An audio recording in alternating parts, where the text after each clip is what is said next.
most dentists, when they think the word value, they think dollar only. They think price.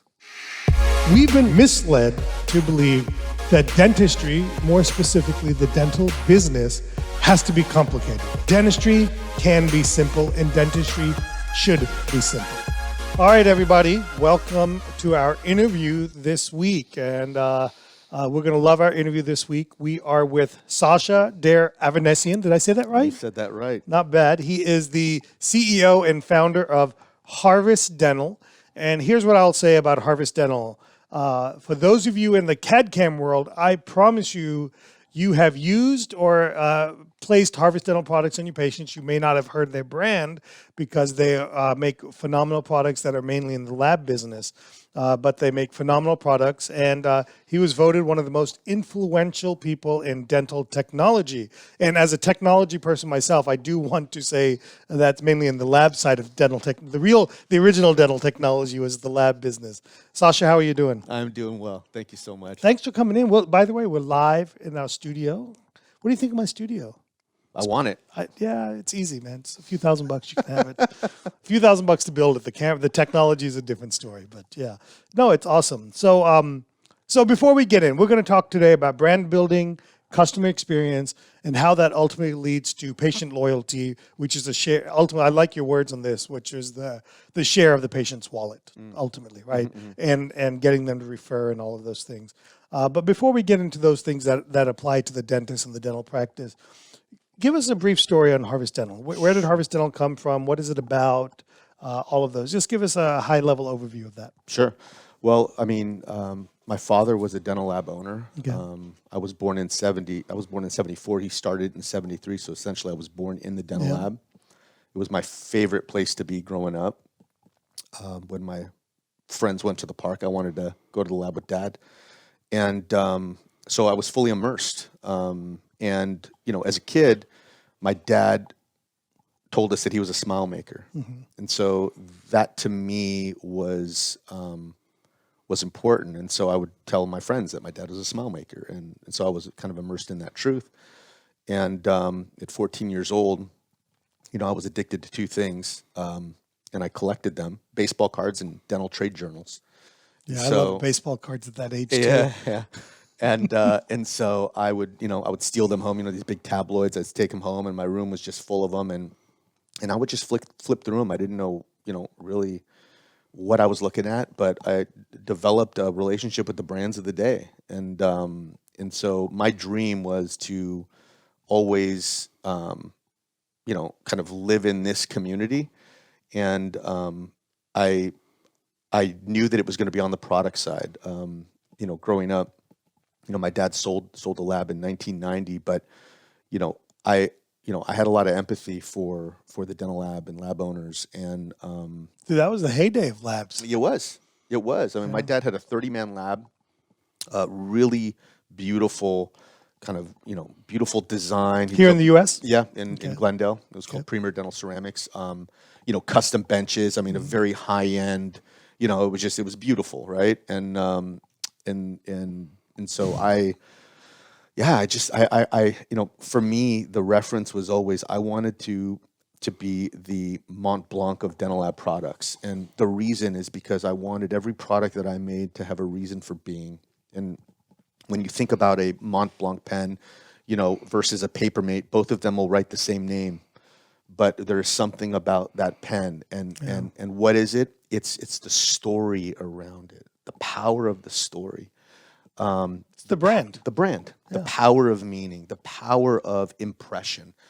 And so, we try to bake that into everything that we do, and that's what makes it fun for me. And so I started Harvest Dental Products in a 2-car garage in 2004.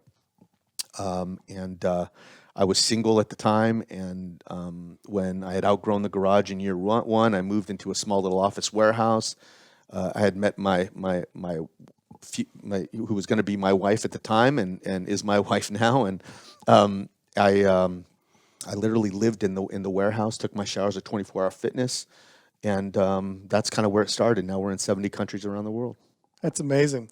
As you're talking there, I'm thinking to myself, like, our stories are very, very similar.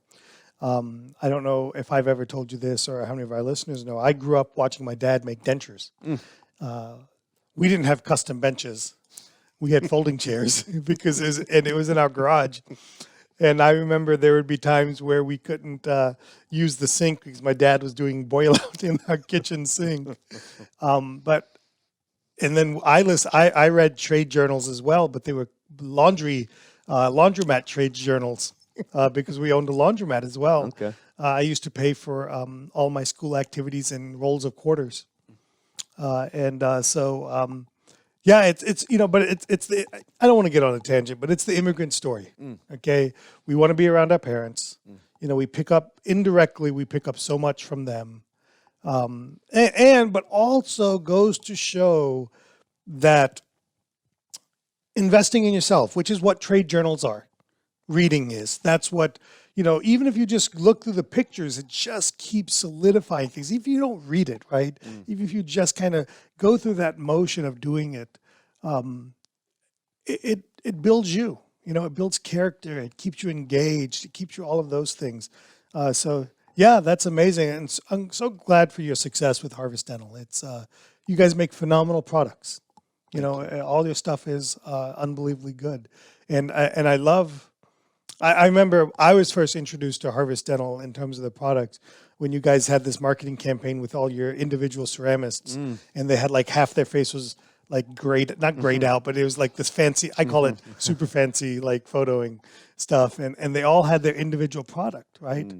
And they had the brushes and all that stuff, and it was so nice. It's such nice stuff. So I'm glad to see your success. I didn't know there were 70 countries, to be honest with you. I just thought everything was India or the United States.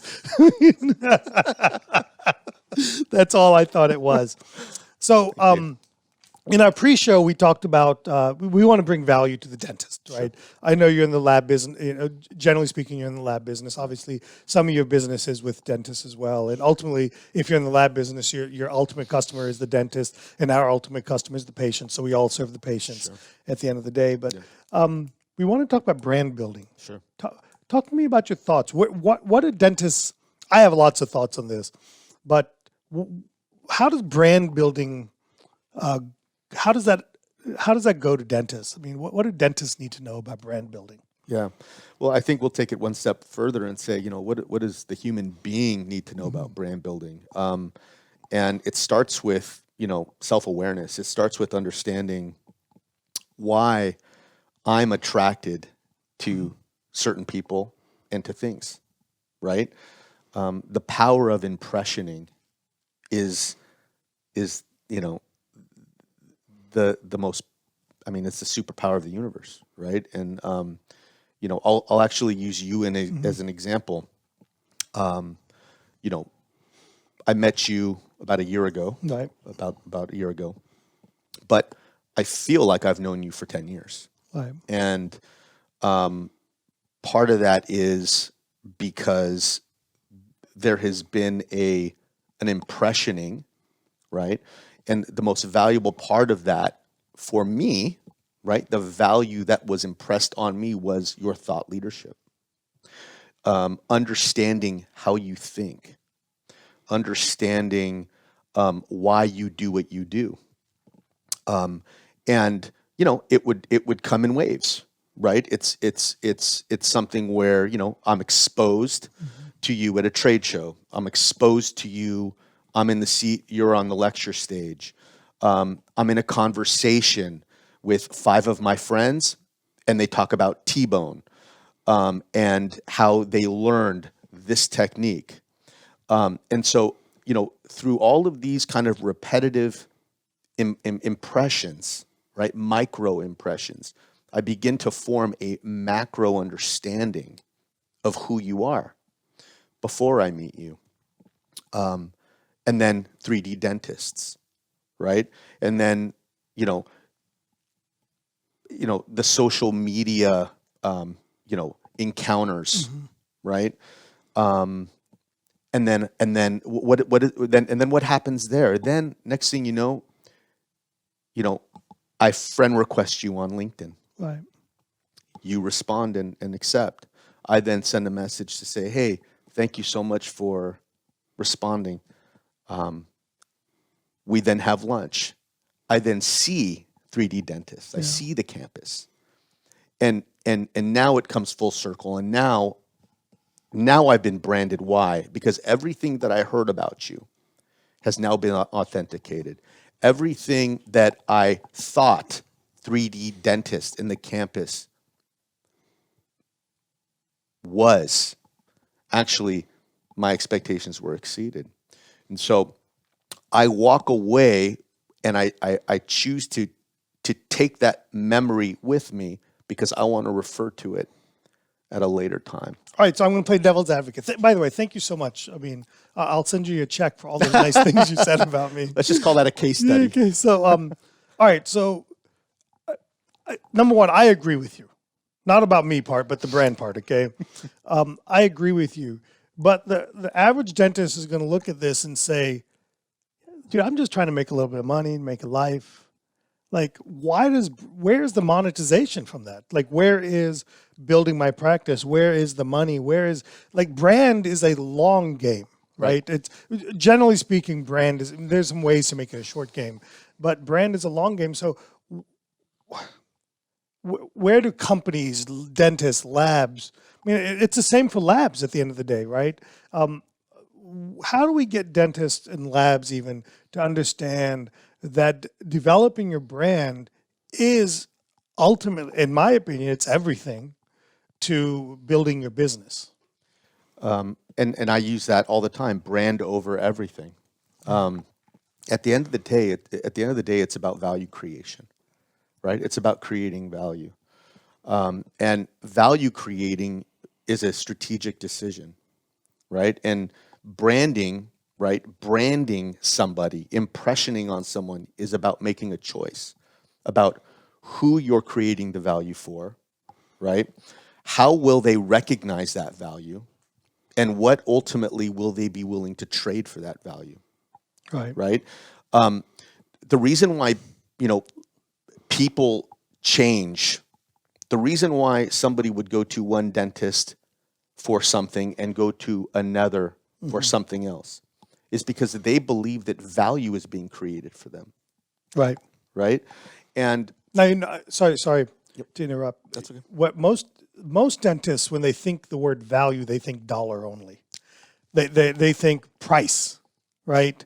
And one of the things that I had to learn early in my career, especially as an immigrant of Indian descent, where everything's about negotiation and everything's about the price, that was very hard for me to overcome as I was building a service-oriented business, was that when somebody says value, they're generally speaking not referring to price. They're referring to an emotional connection that they have. And it's, again, it's very easy to say, I'll use this example because I think it's a little bit more appropriate. Lexus is a Toyota, but Lexus to me has more value than a Toyota not because of their price. In fact, it's the opposite, right? If they built that, it's the luxury version. So if you value luxury, if you want luxury, then you would choose a Lexus over a Toyota, even though they're essentially 90% the same car. I just wanted to interrupt you on that part of it. Yeah, no, and you're completely right. And it is all about emotion, right? And, value creation, it needs emotion because its purpose is to inspire emotion, right? And, at the end of the day, that's only achieved when you become more valuable than what you do, right? James Carse wrote a book called Finite and Infinite Games. Simon Sinek wrote a book based on that concept called The Infinite Game. But the premise basically is this, is that, in life, there's really only two games that we play: finite games and infinite games. And a finite game has a beginning and an end. It has a winner and a loser, right? Football is a finite game. It's got fixed rules, right? But the infinite game has no winner and no finish line. Like knowledge, right? It has no rules and no end. And essentially, the premise of the book is that you know, Simon Sinek uses the example of the Vietnam War, actually. And his example is around how the United States won almost every battle in that war. But, you know, why didn't they win the war? They, you know, he explains that actually Vietnam played to stay in the game, and the United States played the game to win. Right. And so in business, you know, when we look around us, we see actually that there are infinite games, right? Business is an infinite game. Yeah. It's not a finite game. It should be an infinite game. What happens is that when you have a finite player playing in an infinite game, right? You ultimately you find yourself in a position of vulnerability because, you know, when you look at our relationships, right? When you look at a friendship, you can't win a friendship. No, you can't. Right? You know, you can grow the depth. Well, some of my trips to the stripper club have said, I'm kidding. I haven't been in at least 2 days or 3 days. No, it's been at least 5 years since I've been. Keep going. I apologize. So you know, they act like friends when I'm there. You cannot win a friendship, but you can grow the depth of a friendship over time. But you can't win one. Same with marriage, right? You can't win a marriage. You can't become first no in a guy marriage. can win a marriage for sure. No husband wins a marriage. You can grow the depth of intimacy with your spouse, right? By being generous, by being empathetic, by being understanding. But you know, you can't become first in a marriage. And the same can be said for every human relationship that we have, including our customers. And so there's a paradigm shift, right? I think what happens is that, you know, we are told that business is war. We're told that business is about winning and losing. And because of that, we strategize in absolutes. And when we do that, we ultimately fall to, you know, we fall into a trap. Yeah. And you cannot build a brand that way. No, you can't. You know, I have some thoughts I wrote down on this. I want to get your opinion on this because I've never heard of finite and infinite. That tells you how little reading I'm doing, how little good reading I'm doing these days. But finite and infinite. And what I was going to say to you or to the dentist in general about brand building, I look at dentists struggling with brand building or valuing brand building because let me back up for a second. I would say I didn't value brand until I was past what I call the survival phase. In other words, when you start a business and it's your livelihood, I always said, well, people talk about brand when they've made enough money to where brand matters, you know, and they've got to get over that hump, let's say. Right. Okay. And then when you talk about are you following me on that, Sure. on that concept there? Sure. Is like, I didn't value brand until I knew the bills were good. Like, unless I screwed something up badly, Sure. the bills were going to get paid. Right. Maybe not to the level that you see here, but you know, at that early stage of life. Right. That I knew that the bills were going to get paid. I didn't worry about making my car payment, my house, my basic house payment, stuff like that. Mm-hmm. Right. Then brand mattered. Okay. And so what I wrote down from your comments about finite and infinite is I believe that dentists they play a finite game. We should all play a finite game, and that game is survival. Okay. But then we should be in the infinite game, which I believe is happiness. And I think what happens to most dentists is, in labs, even, let's say, is they never get out of the finite game. Everything's about survival. They never say, okay, I need to make like I had a number. I needed to make $7,000 a month to pay my bills. Okay. So I knew that I worked, the way I lived was I worked hard and did anything. Like I had no brand until I made $7,000 a month. And then I had a brand. And then everything I did from there was about the infinite game. So then I was selective. Then I was only doing the dentistry I wanted to do. Then I was working the hours I wanted to work. And I think what happens to a lot of dentists is they never leave this finite mindset. Right. Like that mindset gets dumped into them. Like it's survival because we get so consumed with survival because it's so expensive to be open today. Between student loans, between practice loans or startup loans, between life costing so much nowadays, that we never, this mindset of survival. And then what happens is we keep buying. We keep consumering, and then the survival number just keeps going up and up and up. And then we just never get out of this mindset. And that's at least how I look at it, right? It's either you have a lot of money and you can play the slow game to win. Right. Okay, well, just so you can't say win, but you can play the slow game, right? Or you have to have the slow thing in mind, but you got to play the short game until you hit survival mode, until you get past that hump, and then everything has to be about the long game. So where I'm at in my dental career today only is there because of my brand. And my brand, I don't mean the brand that dentists know me as, but the brand that patients know me as.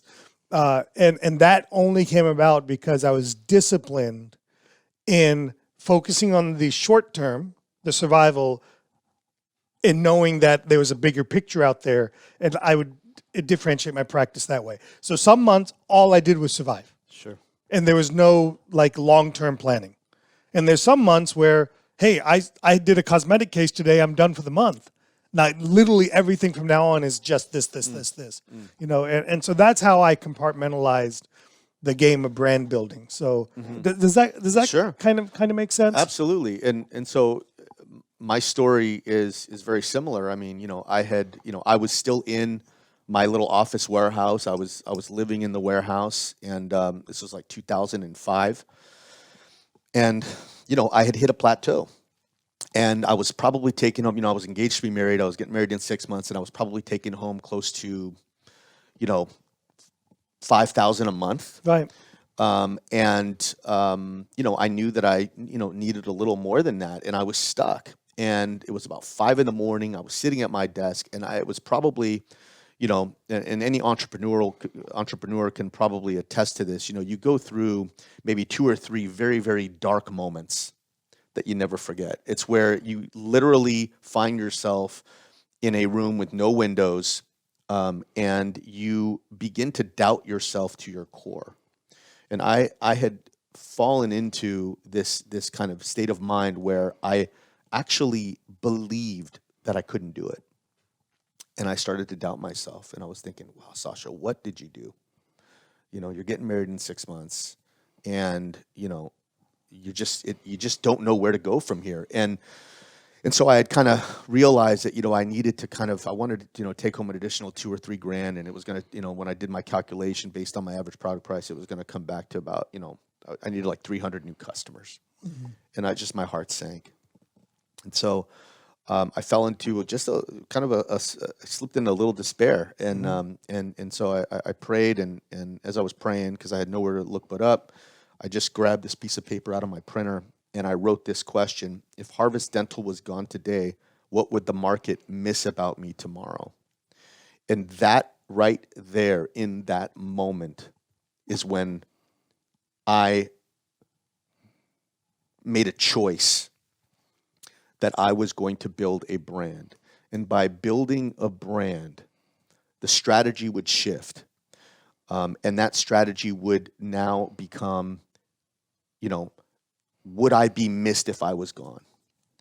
And I had to execute that at the human level.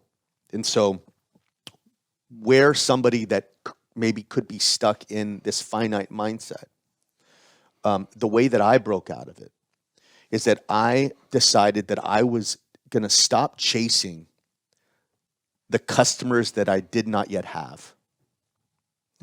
And I was going to focus on the customers and honor the customers that have already trusted me. And I was going to create value that would be worthy to be shared. And by that I mean doing things that I would categorize as surprise and delight. Surprising the customer with a value proposition that they don't expect. Can you give us an example of something like that? Sure. So let's say I would get an order from a laboratory, and what I would do is I would wait until the customer was invoiced, right? Mm-hmm. And I would tell my front desk, give me this invoice at after it's sent. Put it on my desk as a reminder. They would send me the invoice. And then what I would do is I would then call the laboratory or the dealer, and I would say, hey, just thinking about you, and just wanted to say thank you for, just for your partnership and for trusting us. And I'm going to put this one on the house. The invoice has already been sent. Mm-hmm. So when you get it, just, I'm going to basically process a credit note, but when you get it, just know that there's a credit note coming on the back of that. What was I doing? I was creating value that was recognized. And in order to create value that's recognized, you have to tick some boxes, right? It has to be intentional. It has to cost you something. It has to be something that you didn't have to do. And so by allowing the invoice to go, the easy thing for me, the probable thing for me, the expectation would be, why would I call and pull that back if it's already been sent? Right. I'm literally taking money out of my pocket. And so the branding happens not when you're talking to him, but it's when you hang up the phone. It's when he's walking back to what he was doing after that call. It's as the seed kind of finds its way into the fertile soil, right? It becomes an emotional transaction. And I've just gained $300,000 in brand equity for, let's say, an order that was $250. It's finding conventional, habitual opportunities to overturn. The conventional opportunity there was he had purchased 10 products.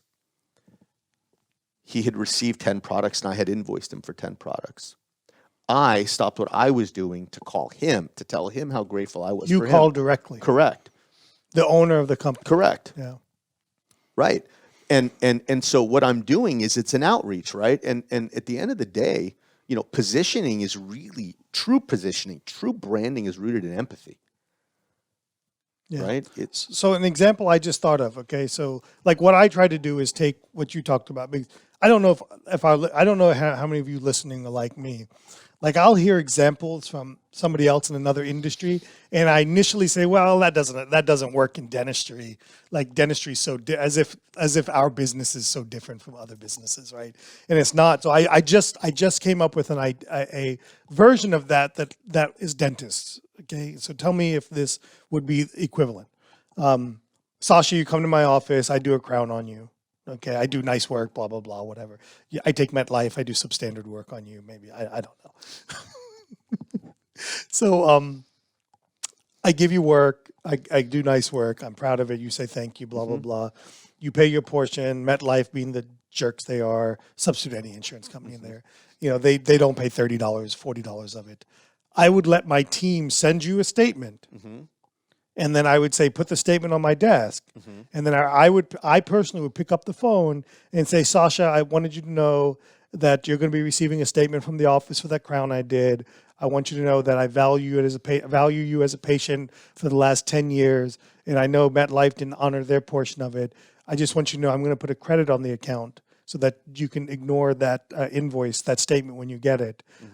Would that be basically something similar to what you're talking about? Sure. I mean, it could be anything. It doesn't even have to be money, right? It could be a box of chocolates. It could be, I mean, the reality is that, it's first understanding what is the expectation of the patient. They have very little. Well, I don't We know. hope. Because if I come to your office, right, and I'm getting work done, I'm expecting that you're going to give me good work.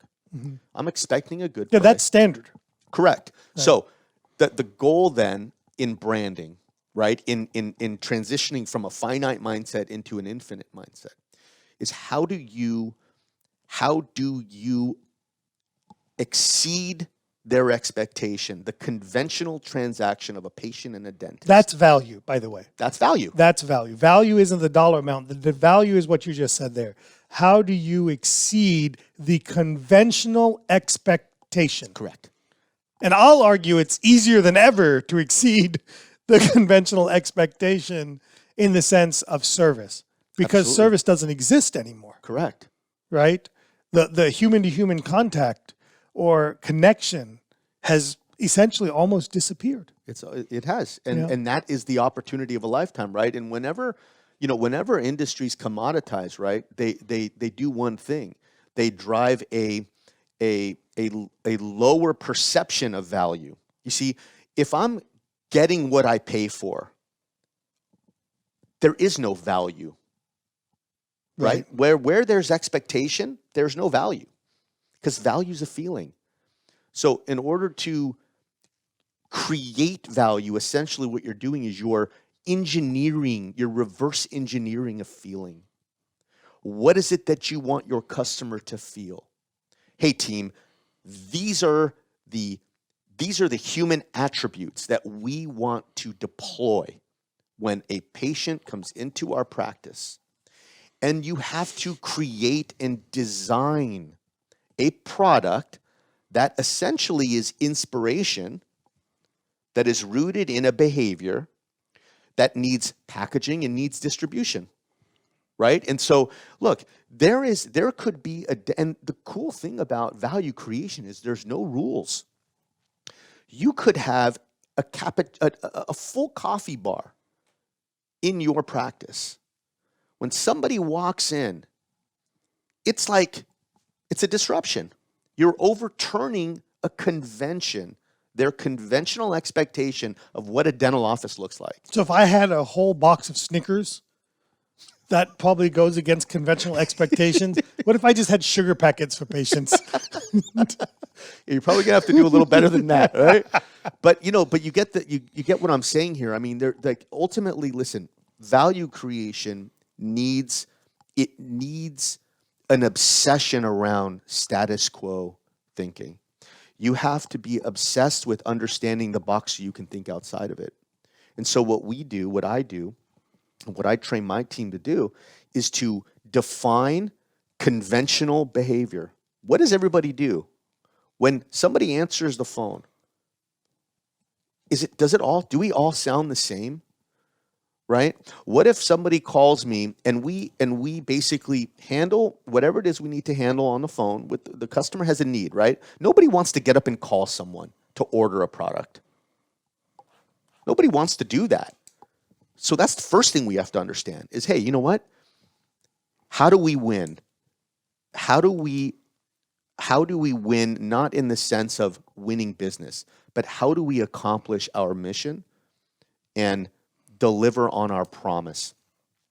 And you do that by viewing attention as the most valuable asset that they own because they're giving you their attention. Anytime somebody walks into your office, anytime somebody calls me or walks into my door, my purpose is to deliver a return on that attention that is more valuable than what they expect. Yeah, that's I don't. Does that make sense? 100% it makes sense, and I've always, I don't want to say always, I've generalized thinking of value as a dollar. Mm-hmm. And really it's, I love where you said that, or for me, the realization was that value is anything that's beyond the conventional expectation. Mm-hmm. And that could be coffee. That means something. Yeah. Right? Yeah, that's to that person. Correct. Like when you said a coffee bar, like as someone that doesn't drink coffee, I'd be like, why the hell am I paying for this? Like, I'm thinking I'm paying for that coffee that I'm never going to enjoy, right? But if you had a charging outlet for my phone, I'd be like, well, I value that. I'd pay for that, right? It's so yeah. So I think that's part of the real challenge for us is understanding that value has to be personalized. Okay, value has to be personalized. Like, for example, you value wanting to eat Indian food. Okay, so we want to eat Indian food, right? You got to understand what somebody's after. Right. Like me taking you to a great Armenian restaurant probably isn't going to be that great for you, right? Because you're like, it's not mom's food, right? And so to me, we got to understand. I'm just using those as loose examples. We got to understand. I wrote this down because this was something that I learned a few years back that was really insightful for me. People are your number one product. At the end of the day, you don't really sell something that people can't get like a customer can't get anywhere else. Like you don't have, again, speaking from not knowing, you completely knowing your business, you don't have any unique widget that's uniquely, you don't have a Moderna vaccine. Right. But even that I can get somewhere else, right? You don't have something that literally no one else makes. Sure. Okay. So when you play in that world, okay, which most of us, 90% of the world is that world, okay? People are really your number one product. At the end of the day, what makes your business different than Ivoclar, let's say? I know you guys have some kind of relationship there, but I'm just going to, they're the first company that came to my mind, okay? Sure. You sells this, Ivoclar sells that. Right. To me, ultimately, what makes the difference is, and they'll argue their product's better. You'll argue your product's better. Sure. I'll argue they're all the same, okay? Right. But the only reason you buy something from somebody is the people, right? Who your connection is to that product, whether that's somebody on the phone, whether that's the user interface and the ease of the website, whether that's the branding and marketing of the product. You know, it's a person. There's a person behind that, right? Sure. And so I believe that in the dental practices, the only differentiator we have are people. Because at the end of the day, we're living, as you said, a commoditized world. That how many of your customers service dentists that have CAD/CAM machines? It's a growing number, of course. Yeah. But yeah. So let's say look, there's 8 dentists on my corner. Sure. Literally 8 dentists on my corner. 6 of them have CAD/CAM. 6 of them have cone beam. 6 of them do good dentistry. 6 of them take insurance. 6 of them have new equipment. 6 of them have all the things I have. So really, what is different in my practice and their practice? It's the people. Sure. Right? And part of that is part of your branding, by the way. Your people are part of your brand. 100%. You know, whether it's something I take, most dentists probably don't care about this, but I judge people's brands on who they associate themselves with. Of course. You Because know, a brand is association. yeah, from key opinion leaders or who writes articles for them or who they're putting in their ads, who they have speaking on this stage. I judge brands by that because I think it's a reflection of their culture. Sure. And maybe that's old school Indian in me, right? I judge brands on who's at their front desk. Right. Is it a nice person? Are they not nice? You know, all of these things. So it's funny you say that. I mean, so one of the things that I tell lab owners all the time is, you know, your most, you know, the pickup and delivery behavior of a dental lab. If I owned a dental lab, he would probably be my most expensive employee. Yeah. Because he's actually has the unique opportunity Patient to face, customer impress. facing. He's customer facing. Right, on the dentist. You can't walk in missing a tooth. Right? But right, so there's, you know, it is a paradigm shift, right? When you think about it. No, the interesting thing is that yes, you're right. The thumbprint, right? We actually were never designed to even have a competitor, right?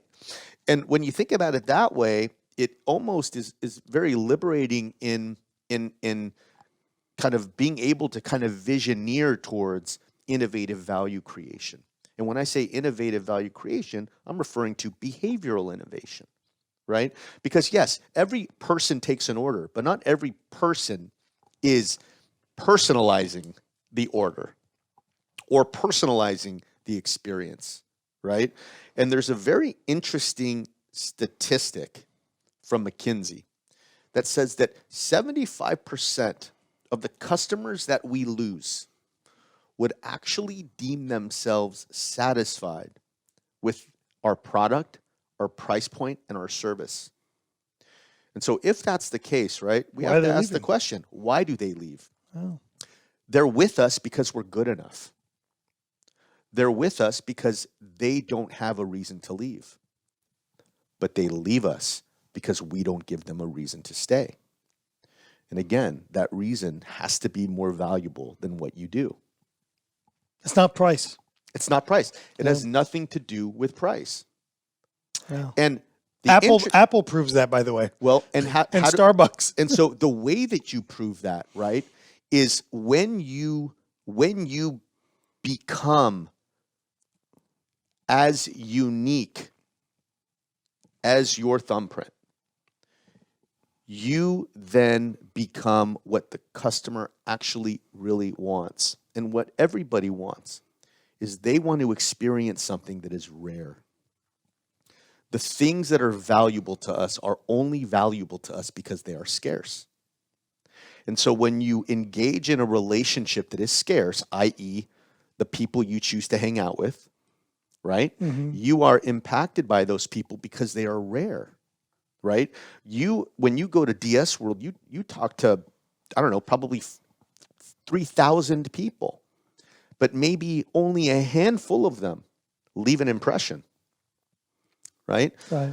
The reality is that, our strategy as brand builders is very simple when you think about it. It's to be scarce. It's to create value that is rare. Yeah. Yeah. Right? Last thing, we had this conversation a little earlier. I wrote down what is important to you becomes important to them. And I think, generally speaking, big companies, big dental practices, big manufacturers, they lead dentists to stop caring about things because it's not important to them. And and most companies will say, customers don't value service, so we stop providing it. And I think it's the opposite. I think whatever becomes important to you becomes important to them. And when a company goes about, so I'm trying to put my thought together here. Sure. I'm struggling a little bit, but back to the value proposition. Okay, sometimes you have to help people understand the value you create by telling them, as simple as telling them. One of the things I learned, and especially in my situation, is that if I do something at no charge for you and never give you a receipt of what the value would have been or could have been or should have been, there's no value to it. Sure. Okay. So like in my situation where I do quite a bit of charity dentistry, some chosen, a lot of it unchosen or expected, one of the things I've started doing very well is giving people that invoice and saying, just so you know, I don't say this, Right. but it's implied that, hey, I went in yesterday and did 8 restorations on a friend. And he probably thought, oh, it's just 2 hours of his time. It's no big deal. Right. But that was probably $3,000 worth of dentistry. Right. And so I make sure that he gets a statement with that $3,000 and then friend courtesy or something Correct. on there so that they know they have the value. So it's like Coors Light. Nobody knows the whatever Coors does. I mean, mountain brewing, cold brewing, every beer is brewed that way, but Coors Light tells you enough times that their beer is unique because they do this that you start believing it. You believe there's a value in that, right? Like Mick Ultra is known as the low carb or low calorie beer because they tell you. Right. So sometimes you got to build the value by telling people, not in this arrogant way, but just letting them know, and that's Mont Blanc. They write their story, to use your example. To me, a pen is a pen. Right. Right? To you, a pen is not a pen. Okay. It is a pen too. It Right. just- But you know the Mont Blanc story. I don't. Right. Right. So that story that they told, connects with you. Right. And then you value something beyond that, right? Correct. Around that. Correct. And the other thing that came to my mind while you were talking, I'm just a big believer in being upfront with people. Okay. I guess that's part of my DNA and brand is that I'm an honest, I'm a forthright person. Right. And I learned this from Elon Musk or watching Elon. I loved it when in 2012 or 13, I bought a Tesla, and that's early in the game Very. for a Tesla. And Very. Elon was he didn't talk to me. He was saying this in an interview. He said, "I'm upfront to tell people that bought a Tesla that you're paying too much for this Tesla, but I need you to buy it so that we can fund our business to make the inexpensive Tesla." Interesting. Wow. And so to me, it gave me a sense of cause. He number one, how do you justify a $120,000 car for a car that's the size of a Honda Civic, right? That has no luxury inside of it. It's super Spartan. I know there's some people believe that is luxury. But to me, I said, well, I'm paving the way forward so that he can create the Model 3. And he was upfront with people about that. And I think part of that is brand building, letting people know what you stand for. Like I know Harvest Dental stands for this because I read enough where you say we want to stand for unique products in the market that deliver high value, right? You don't say we're trying to be Walmart. Right. Hey, you don't say, I don't want to use dental company names, but you don't say I'm trying to be generic XYZ. Correct. Right? We're trying to serve a unique segment of the population. Right. Or a unique segment of the customer base. Right. And to me, that's all branding. And it's interesting. I don't think dentists or the dental profession values brand enough. We're a relationship-based business. And brand to me is nothing more than a relationship. And we're living in a world where that relationship is not a handshake anymore, always. It's your social media presence. It's huge. It's how you conduct yourself when other people aren't watching. Right? It's easy to be something when people are watching you, but who are you when people aren't watching? That's part of your brand. Those are all the things that I look at as branding. It's putting that content out there. Like I don't want to be known as an office that dances. Right. Like doing all I find that silly. Right? So I try not to do that stuff for the most part. We have to do a little bit of it, but because I'm not trying to attract people like that to my practice, right? And so You know who your customer is. well, that we lose touch of that sometimes, but that's a different story. Right. But yeah, At the end of the day, I think that the only really what the customer really wants is the answer to three questions. Do you see me? Are you for me? And can I trust you? can you repeat those again? Do you see me? Right? Like, do you notice me? Are you for me? And can I trust you? If you can answer those three questions, you'll win a place in their mind and heart. Do you see me? Are you for me? Are you for me? And can I trust you? Can I trust you? And so, again, when you think about all the things we touched on, right, I think each of them lend to, right, kind of one of those questions.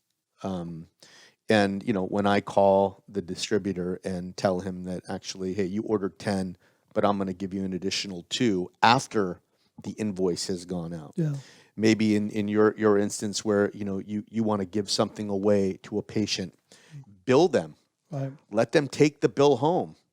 Call them later and say, hey, you know what? I just want to thank you for coming in. I'm going to take that cost out. Because if you take away free, it has no value. It has no value. And so you almost have to create the catalyst so that generosity can be defined. Because at the end of the day, generosity is one of the most attractive human attributes known to man. And in order to